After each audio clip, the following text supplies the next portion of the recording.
భారత్పై మరిన్ని సుంకాలు విధిస్తామని అమెరికా అధ్యక్షుడు డొనాల్డ్ ట్రంప్ హెచ్చరించారు. ఇప్పటికే భారత్పై 25% సుంకాలను విధించిన ట్రంప్ రష్యా నుంచి భారీగా చమురు కొనుగోలు చేస్తున్నందుకు టారిఫ్లను పెంచుతానంటూ తన సొంత సామాజిక మాధ్యమం ట్రూత్ సోషల్లో ప్రకటించారు. రష్యా నుంచి చమురు కొనుగోలు చేస్తున్న భారత్ బహిరంగ మార్కెట్లో దాన్ని విక్రయించి భారీగా లాభాలను గడిస్తోందని విమర్శించారు.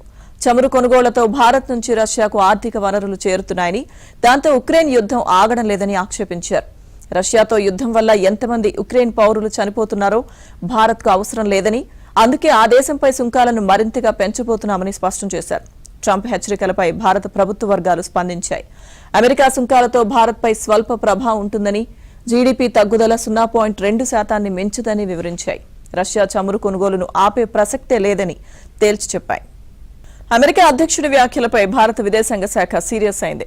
భారత్ను అమెరికా, ఐరోపా సమాఖ్య అన్యాయంగా లక్ష్యంగా చేసుకుంటున్నాయని విమర్శించింది. అమెరికా కూడా తన అణు పరిశ్రమ కోసం రష్యా నుంచి యురేనియం హెక్సాఫ్లోరైడ్ను, ఈవీ పరిశ్రమల కోసం పలాడియం, ఎరువులు, రసాయనాలను దిగుమతి చేసుకుంటోందని పేర్కొంది.